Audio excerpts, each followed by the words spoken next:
자, 오늘 하나님의 말씀 보도록 하겠습니다. 요한일서 4장 1절로부터 6절까지입니다. 요한일서 4장 1절로부터 6절.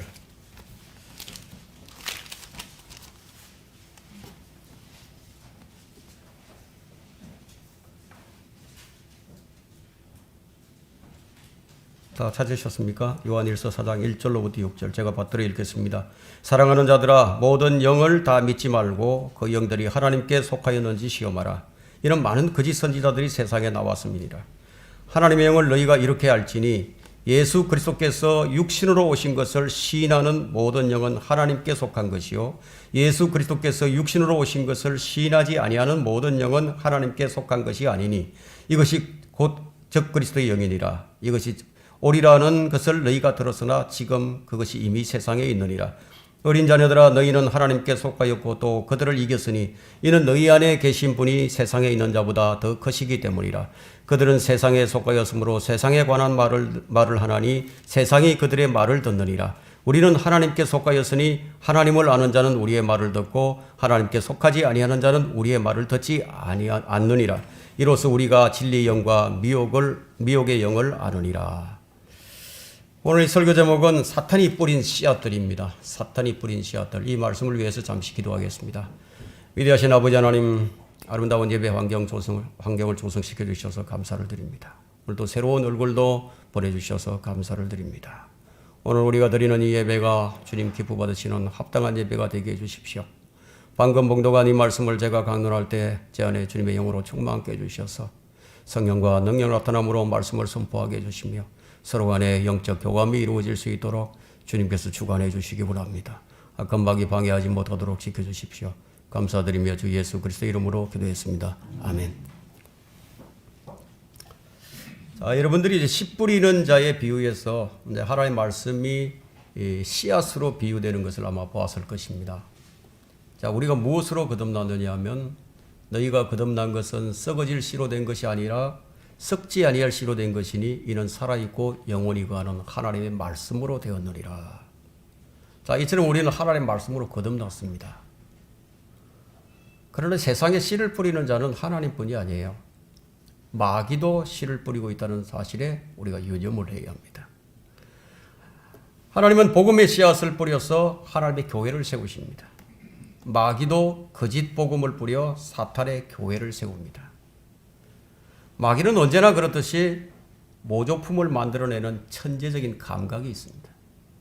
그가 만들어낸 것이 바로 기독교계예요. 사람들은 이제 기독교계가 하나님께서 다스리는 나라인 줄 알고 있지만 기독교계는 하나님께서 다스리는 나라가 아니라, 왜냐하면 기독교계에는 거듭나지 않은 사람들도 포함되어 있죠.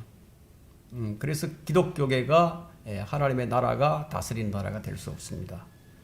그리스도의 몸된 교회는 거듭난 사람들로 구성된, 거듭나지 않은 사람들은 들어갈 수 없는 영적인 나라, 하나님의 나라예요. 주님께서 사람이 물과 성령으로 태어나지 아니하면, 즉 거듭나지 아니하면 하나님 나라에 들어갈 수 없다고 말씀하셨는데, 거듭난 사람들은 하나님의 나라의 백성들로서 하나님의 자녀로 불리죠. 그리고 하나님의 교회로 불리죠. 또 우리 몸은 성령의 전이죠. 그래서 성도 개개인은 그리스도의 몸의 지체들입니다. 하나님은 하나님의 은혜의 복음을 통해서 하나님의 나라를 확장해 나갑니다. 사탄도 역시 사탄의 씨를 뿌려서 기독교계를 마치 하나님의 나라처럼, 천국처럼 만들어서 하나님의 통치를 받는 것처럼 행세를 합니다. 이런 사실을 알지 못하는 목사들과 신학자들에 의해서 기독교계가 종종 하나님의 나라로 불리면서 그 영적인 통치 영역을 지금 넓혀가고 있다. 그러나 그 안에는 순수한 양만이 있는 것이 아니에요. 온갖 동물들로 구성되어 있죠. 그렇게 해서 하나님의 나라 같게 보이게 하고 또 천국과 같게 보이게 만듭니다. 자, 이렇게 하는 이유가 무엇인가 하면 순수한 양들을 채가고 흩어지게 하는 것이 주된 목적이에요. 말하자면 성도들을 믿음에서 파손시키는 거예요. 하나님을 잘못 섬기게 만드는 것이 그의 목적입니다. 역시 마태복음 17장의 독보리의 비유에서도 잘 나타나고 있는데 마귀도 씨를 뿌려요. 그렇다면 사탄은 어떻게 씨를 뿌리는가 하는 거예요. 이것이 이제 궁금하죠. 사탄은 그의 영들을 통해서 씨를 뿌립니다. 자, 이렇게 볼 때 마태복음의 이 독보리의 비유는 자연스럽게 요한일서 4장으로 연결이 되는 것을 볼 수 있습니다. 그래서 요한일서 4장은 사랑하는 자들아 모든 영을 다 믿지 말고 그 영들이 하나님께 속하 있는지 시험해 보라고 했습니다. 아무도 어떤 모양으로든지 너희를 미혹하지 못하게 하라는 거예요. 이것이 성경의 말씀입니다.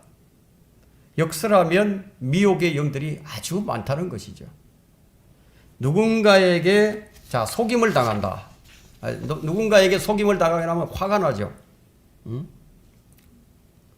여러분들 중에서도 아마 사기를 당해본 사람이 있을 겁니다.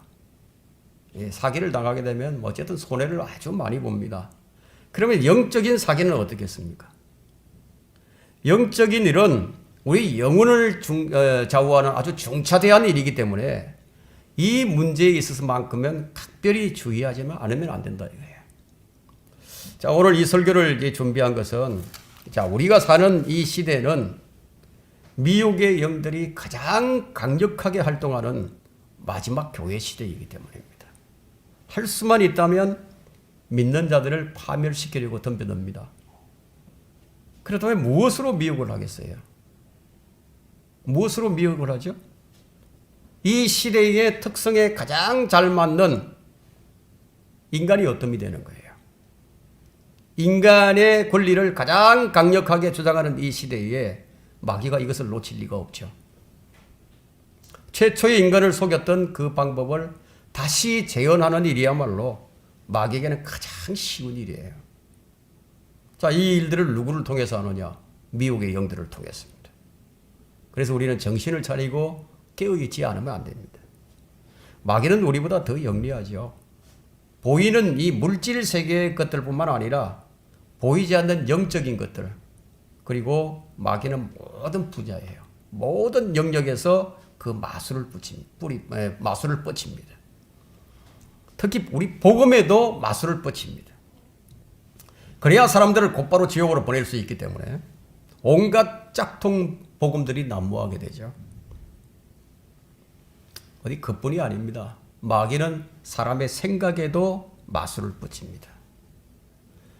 교회 안에는 그의 하수인들을 심어서 짝퉁들을 뿌리게 되죠. 그래서 거짓 교리들만 뿌리는 것이 아니라 그런 것들은 거짓 교리들은 쉽게 이단으로 판명이 납니다. 그가 뿌리는 것은요, 자신을 사랑하게 만드는 거예요. 네, 자신을 사랑하게 만드는 것. 하나님이 우선이 아니라 자신이 우선이에요. 디모데후서 3장 1절을 한번 펼쳐보십시오. 디모데후서 3장 1절에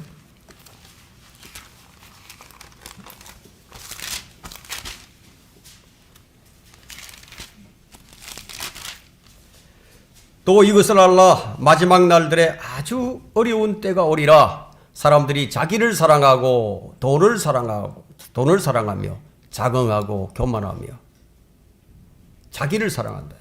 자, 이런 것들을 뿌려서 모든 사람들을 파멸시킵니다. 자, 우리는 이 성경을 통해서 그의 전략과 전술을 아는 것이 미혹의 영을 분별하는 이 척도가 됩니다. 창세기 3장에서 시작된 마귀의 씨뿌림은 요한계시록 20장에 가서야 끝이 나기 때문에 그때까지는 속고 속이는 일들이 계속될 것이라는 거예요. 지금 우리에게 주어진 과제는 아무도 어떤 모양으로든지 너희를 미혹하지 못하게 하라. 이 말씀대로 우리가 미혹되지 않는 것이 우리의 과제예요. 자, 그렇다면 미혹의 영, 진리의 영과 미혹의 영을 어떻게 하는가? 첫 번째는 2절과 3절이에요.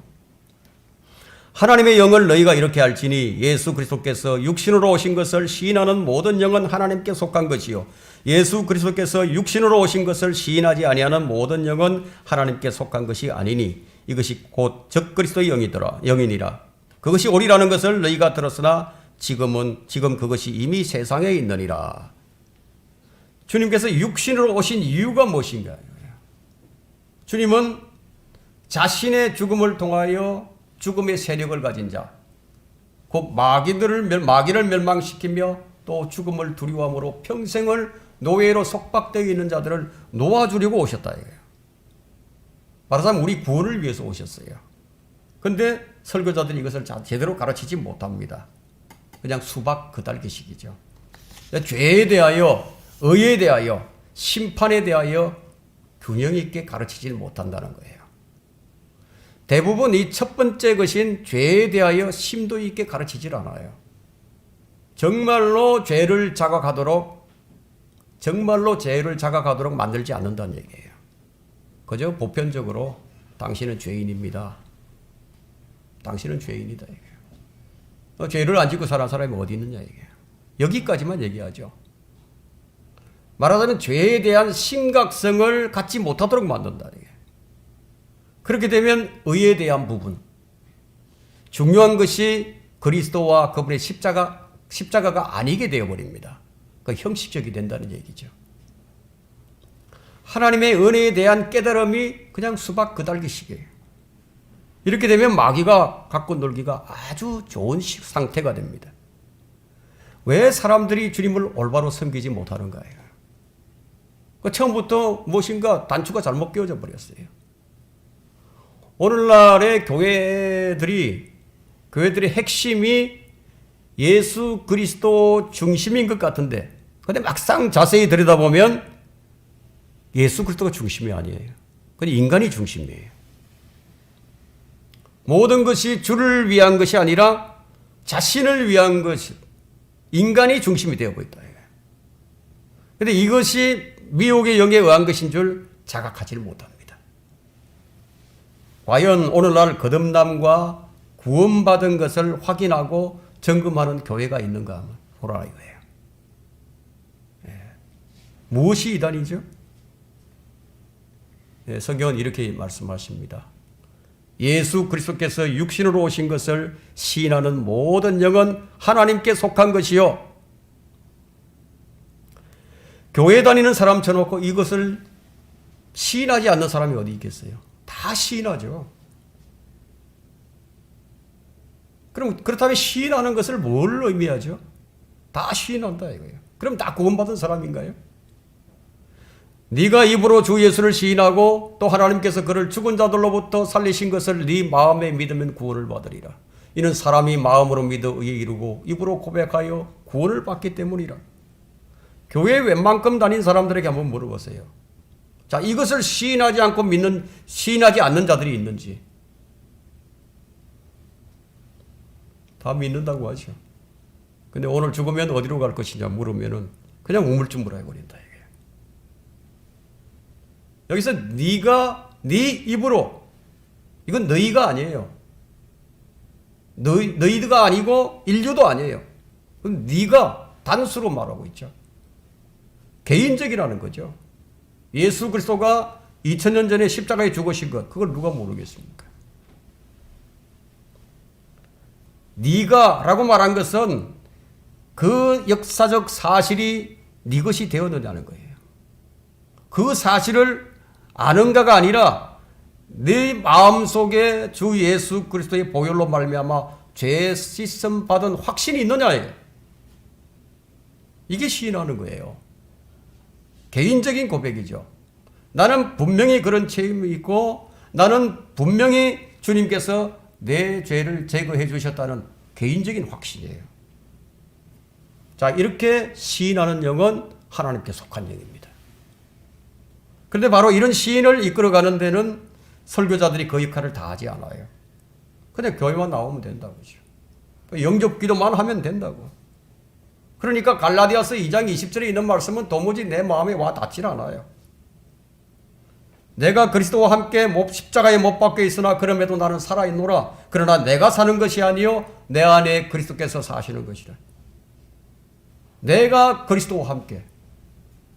내가 그리스도와 함께다. 이거예요. 현재 시제죠. 그런데 이게 도무지 무슨 말인지 실감이 안 된다는 거예요. 이 교리를 지금 설명하자는 게 아닙니다. 정말 내 안에 사시는 분은 그리스도라고, 내 안에 사시는 분이 그리스도라고 거짓 없이 정직하게 고백할 수 있느냐는 겁니다. 개인적인 체험 속에서 시인할 수 있느냐는 거예요. 바로 그런 사람이 하나님의 영에 속한 사람입니다. 사람의 본성은요, 이 세상과 이 철학사상에 기본적으로 궁합이 아주 잘 맞습니다. 그래서 사람들의 이 사고방식은 부정보다는 긍정적이에요. 열심히만 하면 구원해 주실 것이라고요. 좀 더 기다려 보자고요. 곧 좋은 일이 있을 것이라고요.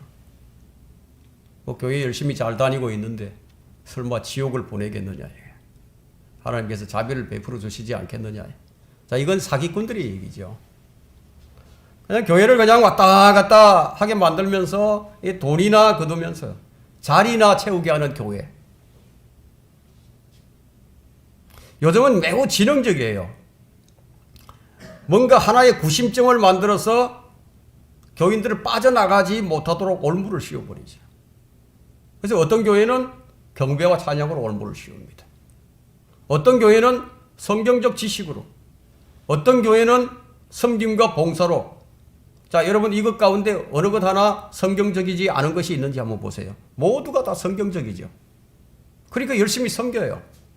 그것이 최상의 길인 줄 알고. 그러나 그런 성경적 실행으로 무엇이 변화되었는지 결과를 한번 보라는 거예요. 성경의 열매가 있는가 보라 이거예요. 각 교회마다 각 개인에게 성령의 열매가 있는가 한번 보라는 거예요. 모두가 핵심에서 비껴나가 버린다. 이것이 미혹의 영에 의한 것이라는 이 사실을 전혀 생각조차도 못한다 이거예요. 마귀의 고도의 전략은 하나님을 섬기지 못하게 만드는 게 아니에요. 성경 공부를 못하게 하는 것도 아니에요. 모든 것들을 다 하게 한다 이거예요. 다만 거기서 핵심만 비껴나가게 하면 된다는 거예요. 그런 교회가 하나님의 교회인가? 뱀이 이렇게 속인다는 거예요. 여러분, 사기꾼의 특징이 무엇입니까? 사기꾼의 특징은 장밋빛이에요. 꽃길입니다. 정중한 말과 그럴듯한 언변으로 순진한 사람들의 마음을 미혹하느니라. 그러한 자들은 우리 주 예수 그리스도를 섬기는 것이 아니라 자기들의 배를 섬기는 것이니, 예수 그리스도의 이름을 가지고 나오지만, 그분의 이름을 사용하지만 그들의 하나님은 자기들의 배라는 겁니다. 그래서 설교가요, 사람들의 마음을 후벼 파질 않아요. 왜냐하면 회중들의 마음을 훔치게 되니까. 여러분, 베드로와 바울이 왜 선교를 했습니까? 그들은 핵심을 놓치지 않았어요. 인간의 본질을 덜쳐내고 그것들을 통해서 하나님께 바로 서도록 촉구하는 설교를 했거든요. 왜 그들을 십자가에 못 박았느냐. 그들이 왜 죽임을 당했는가. 지금 이 시대에는 인본주의 사기꾼들이 교회를 붙들고 쥐락펴락합니다. 아주 고상한 척하면서, 그러면서 뭐라고 설교하느냐 이거예요. 하나님께서는 여러분들이 하는 일들이 잘 되기를 원하신다고, 축복하신다고, 행복하기를 원하신다고. 정말 그럴까요? 정말 인간이 추구하는 일들이 잘 되기를 하나님께서 바라실까요? 성경이 뭐라고 말씀하시는지 한번 볼까요? 침례인 요한의 말입니다. 요한복음 3장 30절 한번 펼쳐보세요.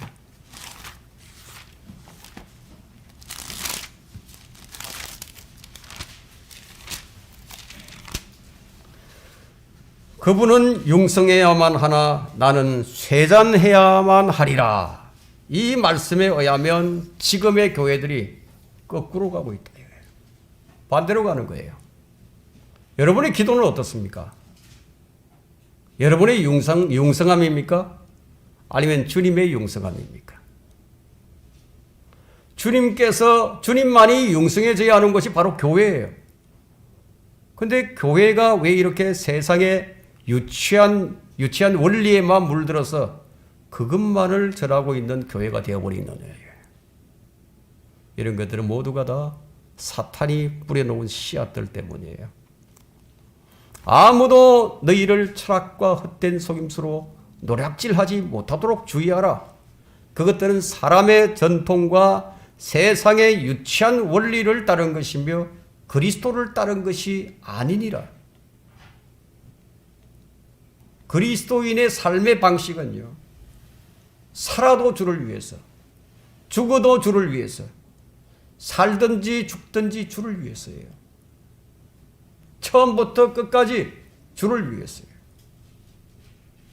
이것이 그리스도를 따르는 삶의 방식입니다. 이렇게 살지 못하는 것이 꼭 마귀가 뿌려놓은 씨앗 때문만은 아니에요. 우리 육신도 바로 이런 삶을 매우 싫어합니다. 영적인 설교란 바로 이런 것들을 바로잡는 것이 영적인 설교예요. 여러분 다 구원받은 사람들인데 맨날 구원의 설교만 할 수는 없지 않겠어요?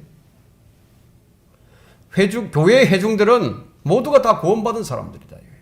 그런 사람들에게 구원에 대한 설교만 하고 있다면 얼빠진 설교자예요. 세상 방식에서 그리스도를 따르는 것으로, 나의 중심에서 하나님 중심으로, 이런 설교가 영적으로 깊이 있게 선포가 되어야 한다는 거예요. 여러분은 어떻습니까? 진정 그리스도를 따르고 있습니까? 주님이 질문하신다면 뭐라고 답변하겠습니까? 지금껏 이렇게 살아왔는데, 다른 교회들도 보니까 다 그렇게들 하는데, 그러면 주님께서 뭐라고 말씀하실까요? 네가 정말 나를 사랑하느냐 물으실 겁니다. 그럼 마귀는요, 네가 먹고 살아야 되지 않느냐고, 네가 성공을 해야지, 네가 잘 돼야 교회 일도 하는 거 아니냐, 그것을 주장합니다. 이것이 사람들이 가진 마인드예요. 궁합이 잘 맞죠. 하나님 우선이 아니에요. 우리는 이 시대의 현상을 알아야 합니다. 바울은 바로 이것을 알라고 디모데후서에서 또 이것을 알라, 마지막 날들에 아주 어려운 때가 오리라. 사람들이 자기를 사랑하고 돈을 사랑하고 자긍하며 교만하며 하나님을 못 오가고 부모에게 불순종하고 감사하지 아니하고 거룩하지 아니하며, 이것이 오늘날의 현상이에요.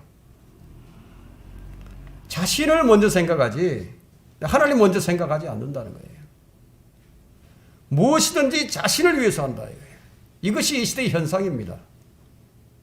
그러나 주님께서는 뭐라고 말씀하시죠? 우리에게. 여러분 누가복음 17장 8절을 한번 가보겠습니다. 누가복음 17장 8절에 오히려 그에게 말하기를 먹을 것을 준비하라. 내가 먹고 마시는 동안 길을 두르고 내 시중을 들라.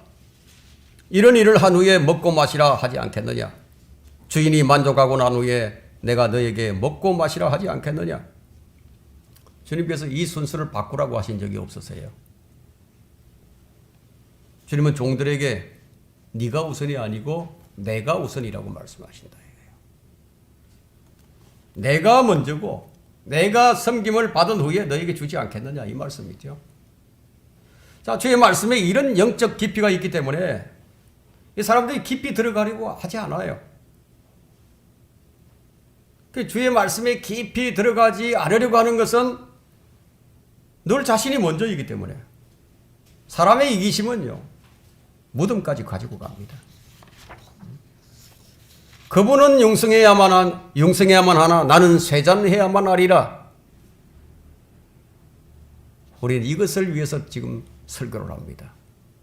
그런데 만약 이 말씀과 거리가 멀다면 육신적인 사람이죠. 그러면서도 어쩔 수 없었다고 변명을 하죠. 핑계를 하죠. 내가 원치 않았는데 내 육신이 연약해서 그런다고. 그런 그에게 주님께서 주인이 만족하고 난 후에 내가 너에게 먹고 마시라 하지 않겠느냐. 이것이 우리가 이 지상에서의 종으로서의 삶이에요. 육신의 연약함을 핑계하지 말라는 겁니다. 진리의 영에 의해서 사는 사람은 그런 핑계를 일삼지 않아요. 하나님께서는 거짓 선지자들의 입에 거짓말하는 영을 넣어버리십니다. 그래서 진리를 믿지 않고 불의를 좋아하는 모든 자로 심판을 하게 만드신다고 하셨어요.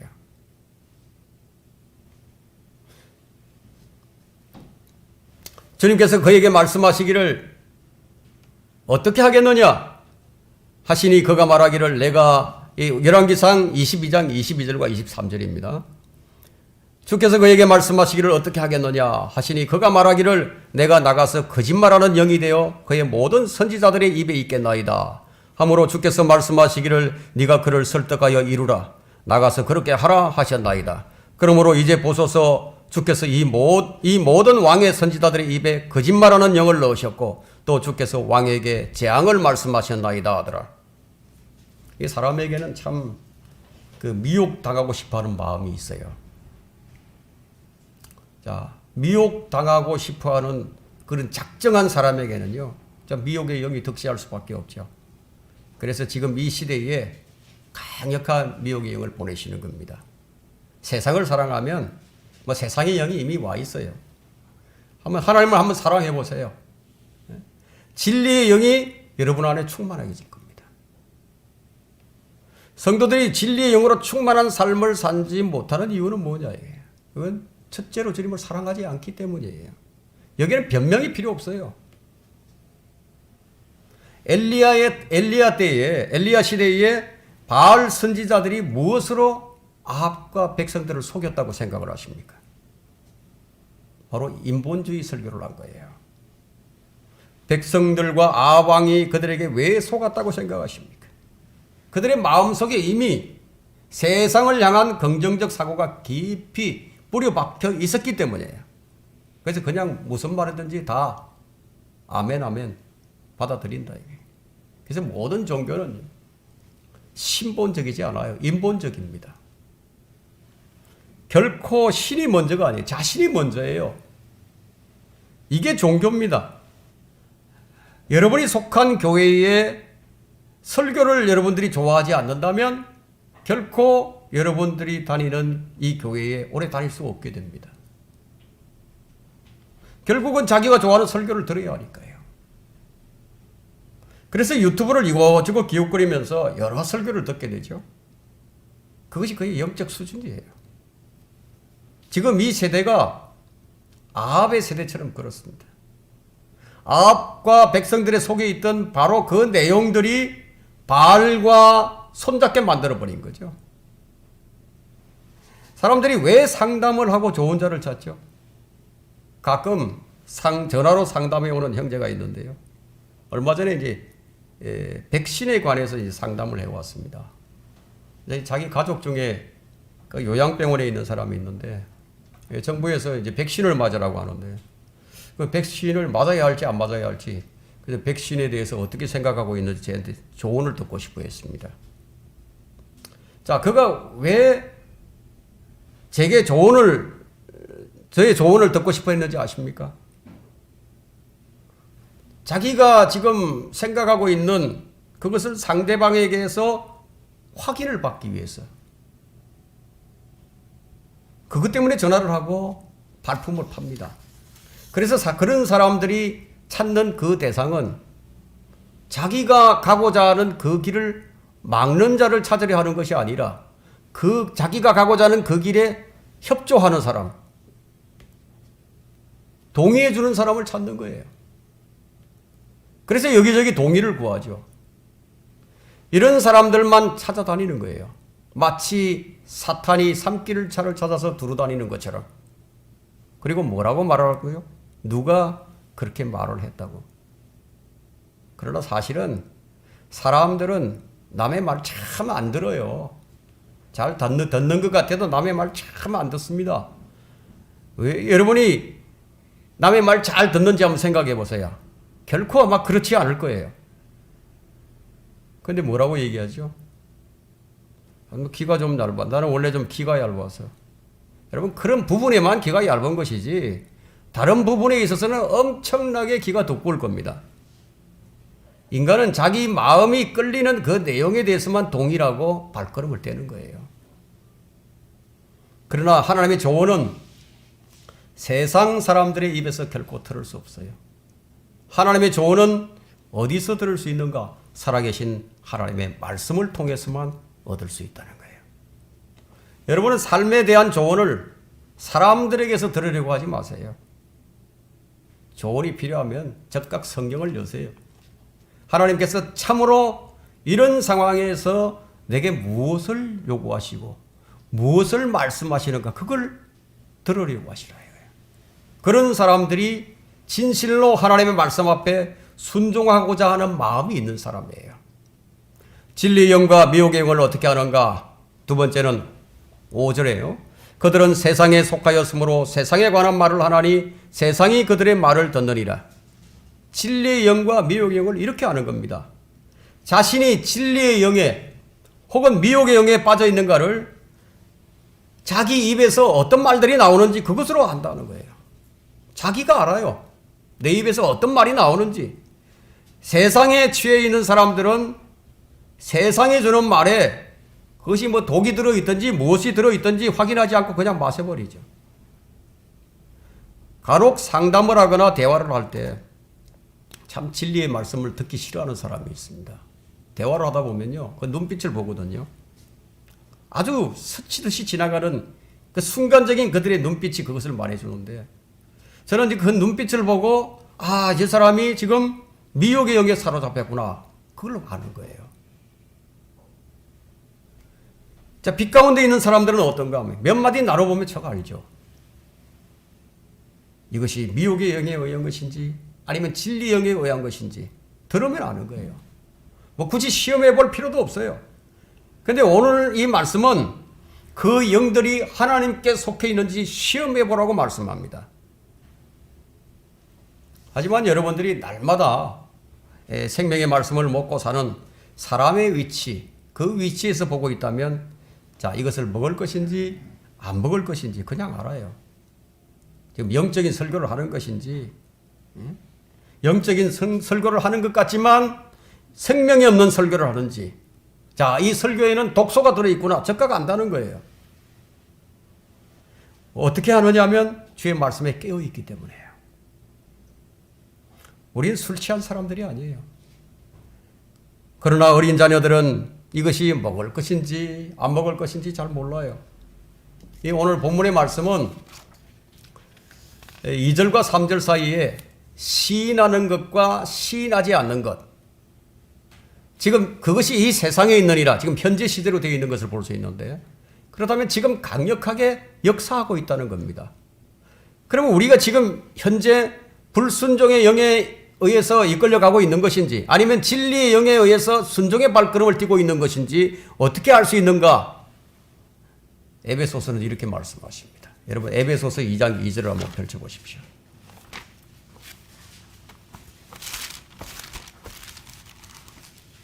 에베소서 2장 2절에요. 전에는 너희가 그것들 가운데서 이 세상의 풍조를 따르고 공중권세의 통치자 곧 지금 불순종의 자녀들 안에서 역사하는 영을 따라 행하였으니, 여러분은 지금 무엇에 순종하고 사는가? 만일 우리가 우리의 생각과 마음을 따라서 살아간다면 그것은 지금 불순종의 영을 따라 사는 거예요. 그러면 3절에서 지금 적그리스도의 영, 적그리스도의 영이라고 말씀하고 있는데, 적그리스도가 아니라 적그리스도의 영이에요. 적그리스도의 영이 지금 이미 세상에 있다고 말씀합니다. 자, 이것을 우리가 요한일서 3장 12절과 좀 연결시켜 본다면은, 카인과 같이 되지 말라. 그는 악한 자로부터 나왔으며 자기 아우를 살해하였으니 무슨 연고로 그를 죽였겠느냐. 이는 그 자신의 행위는 악하고 그 아우의 행위는 의로웠기 때문이라. 자, 카인과 같이 되지 말라고 했습니다. 카인의 특징이 뭐죠?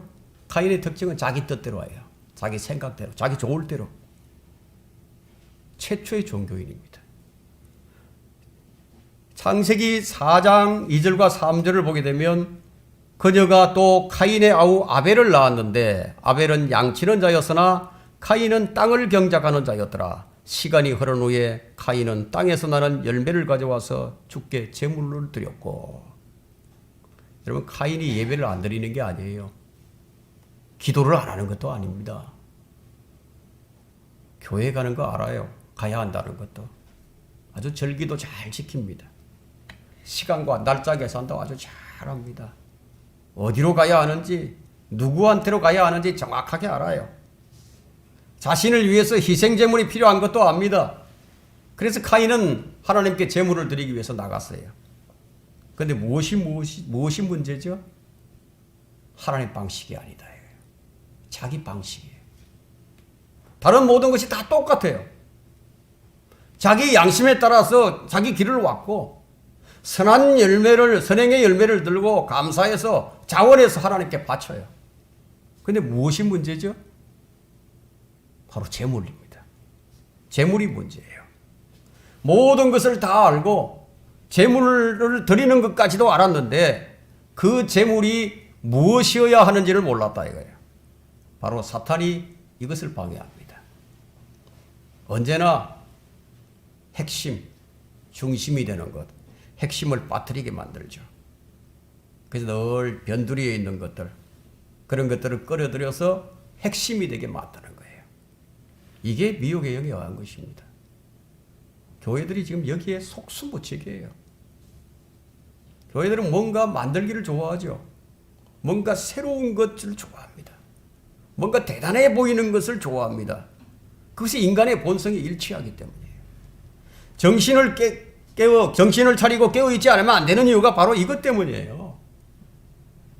미혹의 영들이 씨를 뿌린다 이거예요. 근데 너무 똑같아서 이게 분별이 어려워요. 모든 것을 다 갖추고 있는 자들에게는 거기에 맞게 자만심을 심어주죠. 부족한 점들이 많이 있는 사람들에게는 목표를 심어줘서 카인처럼 만든다는 거예요. 카인처럼 주님을 섬기게 만드는 거예요. 그래서 성경은 이렇게 말씀하십니다. 내 아들아, 건전한 지혜와 분별력을 지켜 그것들이 네 눈에서 떠나지 않도록 하라. 잠언 3장 21절이죠. 자, 이 기독교가요. 주 예수 그리스도의 십자가의 보혈을 말미암아서 죄 사함을 받고 주님께만 경배를 드려야만 한다. 주님께서만 경배 받으셔야 한다는 그 사실을 누가 모르겠습니까? 다 안다 이거예요. 그 실제는 어떻게 하고 있죠? 실제는 그렇게 안 한다 이거예요. 실제는 자신의 죄들을 가지고 하나님의 어린 양을 의지해 나가는 것이 아니라 실제는 자신들이 땀 흘린 대가를 가지고 나간다 이거예요. 왜냐하면 사람들은 땅을 경작하고 살기 때문이에요. 땅에 대한 경작은 창세기 3장 17절에 그 의미를 찾을 수가 있는데요. 창세기 3장을 한번 펼쳐보십시오.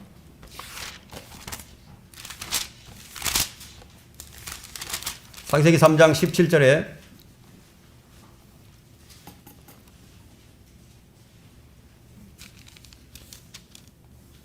또 하나님께서 아담에게 말씀하시기를 네가 네 아내의 음성에 경청한 까닭에 내가 너에게 명하여 말하기를 너는 그것을 먹지 말라고 한 그 나무의 열매를 먹었으니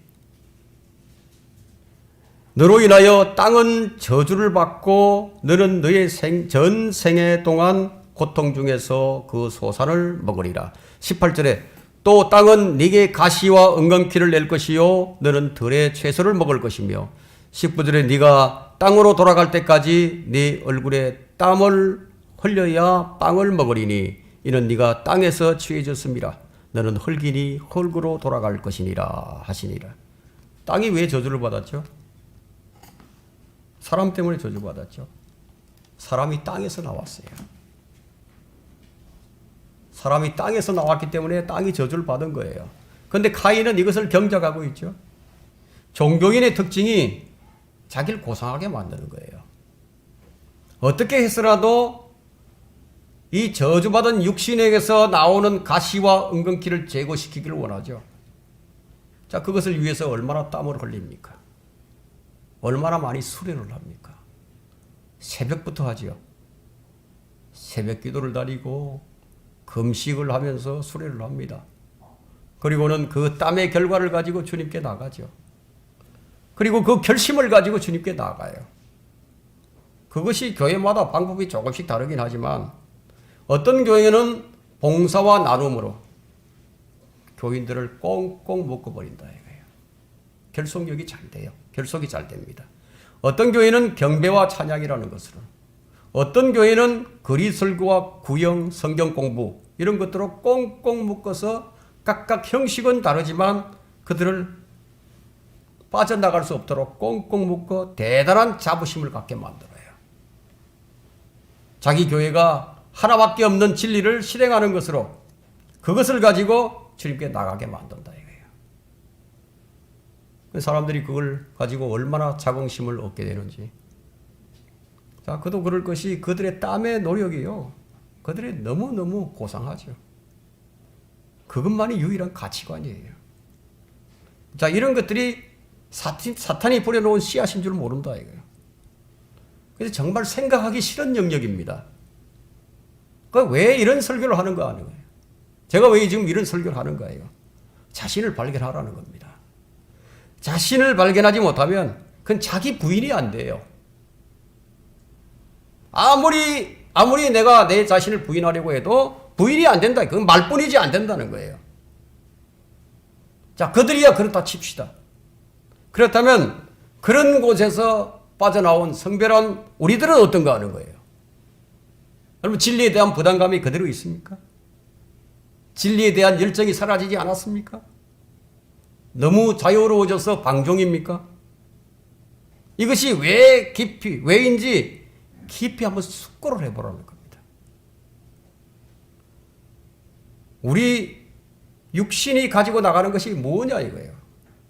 그것이 하나님 받으실 것인가요? 아니죠. 말라키 1장 8절을 한번 보십시오. 내가 가지고 나가는 것이 뭐냐는 걸 한번 보시라는 거예요.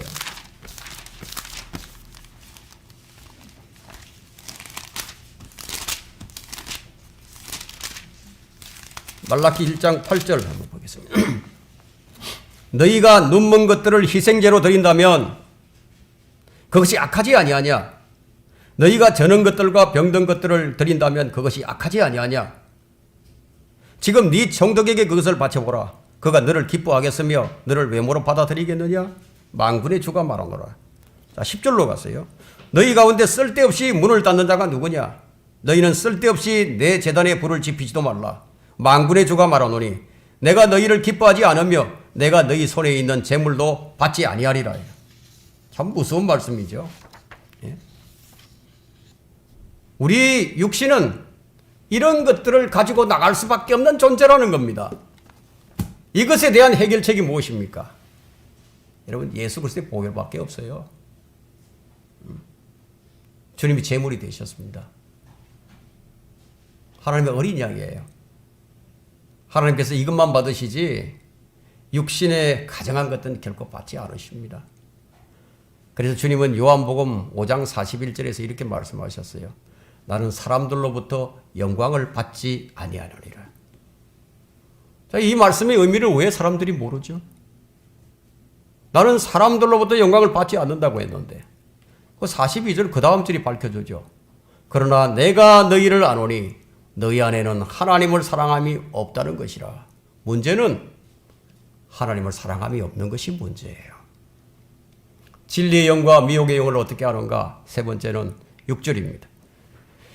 우리는 하나님께 속하였으니 하나님을 아는 자는 우리의 말을 듣고 하나님께 속하지 아니한 자는 우리의 말을 듣지 않느니라. 이로써 우리가 진리의 영과 미혹의 영을 아느니라. 진리의 영은요, 이 하나님께 속해 있는 것들을 정확히 알아요.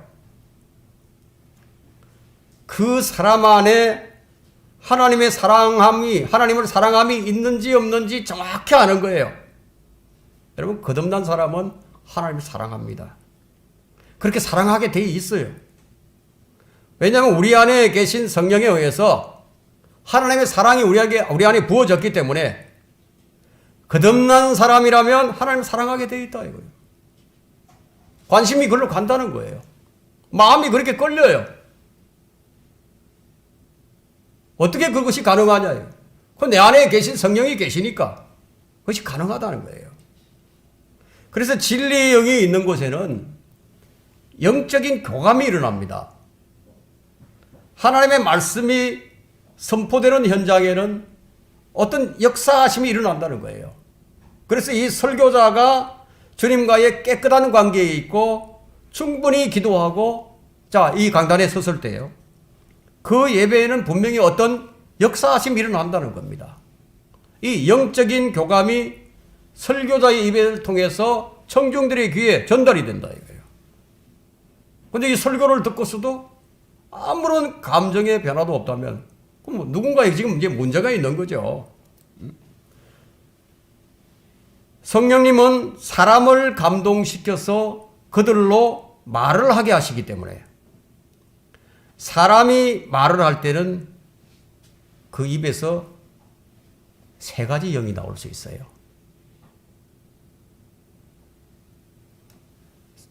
그 입에서 하나님의 영이 나오든지 아니면 마귀의 영이 나오든지 아니면 사람의 영이 나온다 이거예요. 자, 우리는 이것을 욥이 빌닷에게 질문한 것에서 찾아볼 수가 있는데요.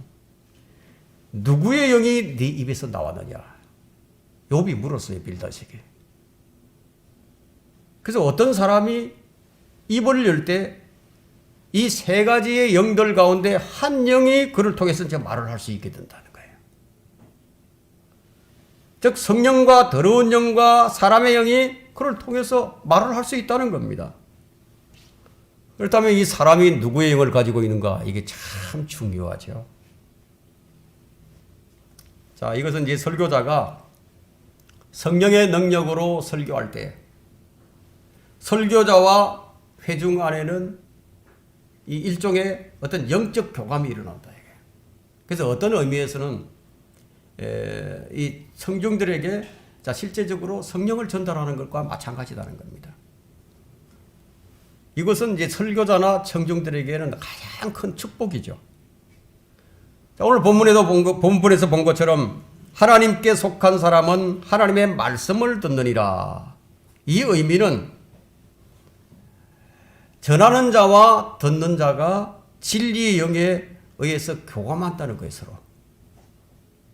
설교자가 충분히 기도를 하고 두려움이나 어떤 치우침이 없이 설교를 할 때 그것은 단지 말의 전달이 아니라 그 회중 안에 영적인 교감이 형성되고 설교자가 성령으로 섬기는 자가 되는 겁니다. 이것이 바로 고린도전서 2장 4절에서 바울이 내 말과 내 설교는 성령과 능력 나타남으로 하였나니 바로 이 말이에요. 그렇다면 하나님께 속하지 않는 자는 우리의 말을 듣지 않느니라. 하나님께 속하지 않는 자는 우리의 말을 듣지 않으리라. 청중 가운데 하나님께 속하지 않는 자가 있다 이거예요. 그렇다면 진리의 영과 미혹의 영이 지금 상충되고 있는 현장이죠.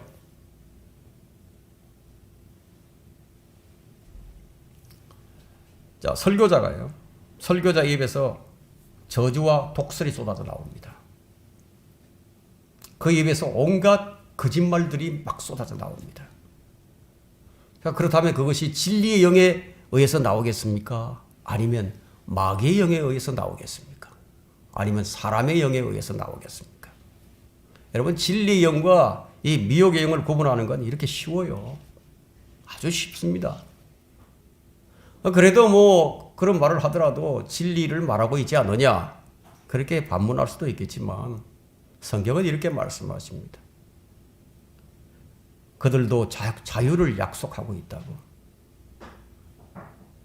그러나 그들이 자유를 약속하지만 그들은 타락의 종들이라고. 타락한 종들이다 이거예요. 그들에게 자유를 약속하나 그들 자신은 타락의 종들이니 정복을 나가면 누구든지 정복한 자의 종이 되는다. 왜 자꾸만 영적인 설교 운운하는지 아십니까? 성령과 능력 나타남이 아닌 설교는요, 악령이거나 아니면 사람의 영에 의한 설교일 뿐이에요. 왜 본문이 모든 영을 다 믿지 말고 그 영들이 하나님께 속해 있는지 시험해보라고 간 것인지 아마 이제 이해가 될 것입니다. 영적 분별력은 영들을 시험하기 위해서는 반드시 있어야 할 것이라는 거예요. 어떤 영들은 거짓 선지자의 입을 통해서 실제로 이게 말을 하고 있지 않을 때에도요, 어떤 장소에서 우리가 그것을 분별할 수 있어야 합니다. 혹시 여러분들은 어느 장소를 지나치다가 그런 느낌을 받은 경우도 아마 있을 거예요. 영들이 있는 곳이 있어요. 더러운 영들이 있는 곳이 있다 이거예요. 그래서 그리스도인들도 마귀에게 시달림을 받을 수도 있고 억압을 당할 수도 있고 점유를 당할 수도 있어요. 그래서 그리스도인들이 마귀에 의해서 그 상급을 잃어버릴 수도 있고 유업도 잃어버릴 수 있고요. 기쁨도 잊어버리고 간정도 잃어버립니다. 심지어는 재산도 잃어버려요. 건강과 생명까지도 다 잃을 수 있다는 거예요. 사탄은 지금 우리가 가지고 있는 모든 것을 다 소유할 수 있어요. 이것은 우리의 지성과 우리 몸을 포함해서 사탄이 다 가져갈 수 있다는 거예요. 단 하나만 빼놓고, 우리 혼만 빼놓고 다 가져갈 수 있다는 얘기예요. 이런 일들이 실제로 욥에 의해서 우리에게 보여주었죠. 하나님의 말씀에 불순종하면서도 여러분들이 내 안에 계신 성령님이 계시니까 나를 설마 나를 위해서 마귀를 패배시켜 주시지 않겠느냐, 그렇게 기대하신다면 잘못 생각하고 있는 겁니다. 예수 그리스도께서 사탄보다 더 위대하시다는 사실이 결코 우리가 사탄을 이기는 것을 보장해 주진 않아요. 그리스도인의 힘이 무엇이 되어야 하느냐 이게요. 그리스도인의 무기는 무엇이 되어야 하느냐예요. 사탄을 이기기 위해서는 자신이 아니라 누구를 의지해야 하는지 이것을 성경이 보여줍니다. 누구를 의지해야 하느냐예요. 달리 말해서 좀 쉽게 말한다면 성경에 있는 영적 공급원들을 적절하게 내가 활용하지 못한다면 끝장이다 이거예요. 거짓 선지자들은 세상에 속해 있어요. 거짓 선지자들이. 그들의 말을 듣는 것은 그들이 세상에 속해 있고 그들이 세상에 의해서 세상을 위해 살아가기 때문에 그들의 말을 듣는다는 겁니다. 여러분, 세상의 영을 가진 자들에게 도덕성이 있는지 한번 보세요. 도덕성이 없어요. 주님은 율법 시대에 오셨지만은 그분은 이제 오셔서 우리 은혜 시대를 열어주셨는데 그분이 오셔서 어떤 말씀을 하셨습니까? 예? 마음속에 있는 것까지 덜쳐내셨다 이거예요. 마음속에 간음까지도 덜쳐내시는 분께서 도덕성이 무너져 있는 그들을 보고 어떻게 생각하시겠습니까? 건전한 교리들을 완전히 무시해버리는 그런 행태를 보면서 그 영이 누구에게 속해 있는 영인지 그것을 모른다면 같은 생각, 같은 마음을 가지고 가는 거죠. 성경이 왜 이렇게 영들을 시험해 보라고, 누구에게 속해 있는지, 미혹의 영인지 진리의 영인지 왜 이렇게 계속해서 이 문제를 말씀하시느냐 이거예요.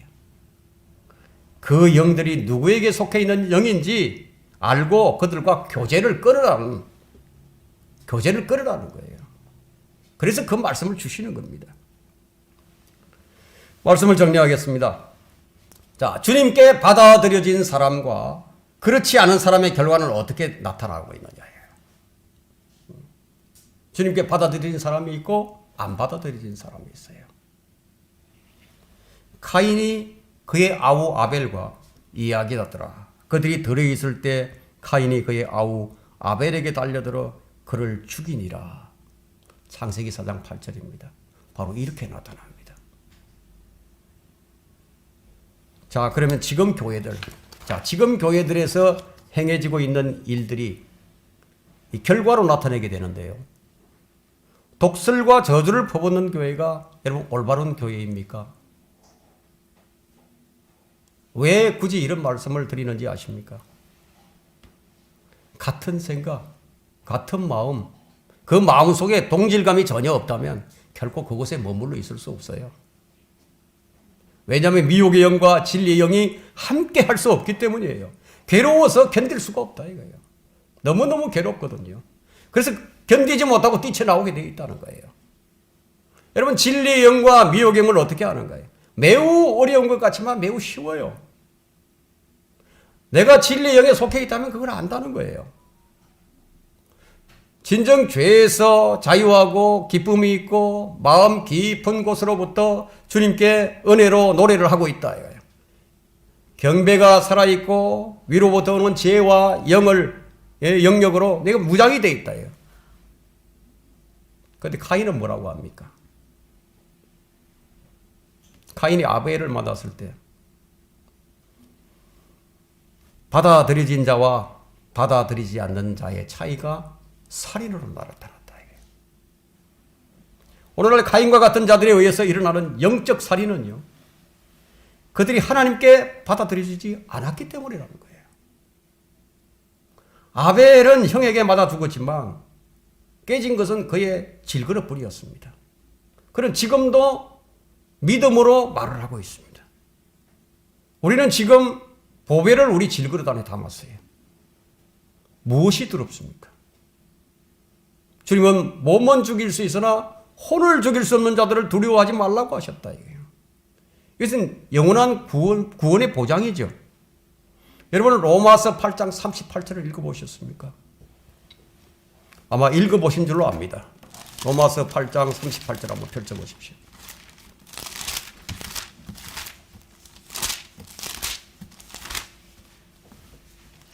내가 확신하노니 사망이나 생명이나 천사들이나 정사들이나 권세들이나 현재 일들이나 다가올 일들이나 높음이나 깊음이나 어떤 다른 피조물이라도 우리를 그리스도 예수 우리 주 안에 있는 하나님의 사랑에서 떼어놓을 수 없으리라. 하나님의 사랑에서 우리를 끊을 자가 그 어디에도 없다 이거예요. 자, 오늘 이 말씀을 듣고도 마음을 열지 않는다면 그 이유가 무엇일까요? 이 말씀을 듣는데 마음이 안 들린다 이거예요.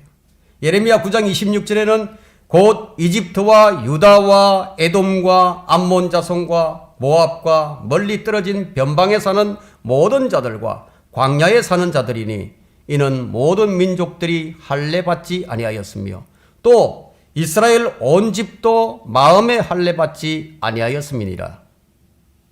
이 말씀의 의미는 누가 되었든 다 영적 소경이라는 얘기예요. 마음의 할례를 받지 않았다고 하는 것은 무엇을 말합니까? 그 마음에 예수 그리스도의 피가 뿌려지지 않았다는 거예요. 진리의 말씀을 받아들이지 않는 바로 그 마음이 할례받지 않는 말씀이에요. 할례받지 않는 마음이다 이거예요. 하나님의 말씀을 받아들일 수 없는 마음. 자, 이것으로 우리는 진리의 영과 미혹의 영을 아는 겁니다. 진리의 영은 우리로 하여금 진리의 말씀을 받도록 하신다. 그러나 하나님께서는 이것들을 우리에게 그의 영으로 나타내셨으니 이는 성령께서는 모든 것 심지어 하나님의 깊은 것들까지도 통찰하시기 때문이라. 영들을 분별하라. 영들을 분별하라. 오늘 본문의 말씀대로 영들을 분별해야 합니다. 진리의 말씀에 깨어 있으라는 거예요. 진리의 영에 속해 있다면 세상의 영으로 술 취하지 말라는 겁니다. 날마다 진리의 말씀 앞에 우리는 예민해져야 합니다. 여러분이 듣고 있는 이 말씀이 진정 진리의 영으로 나온 말씀인지 생명의 말씀인지 아니면 미혹의 영에 의하였던 것인지 이것을 잘 분별하고 자신을 시험하는 자가 되어야 할 것입니다.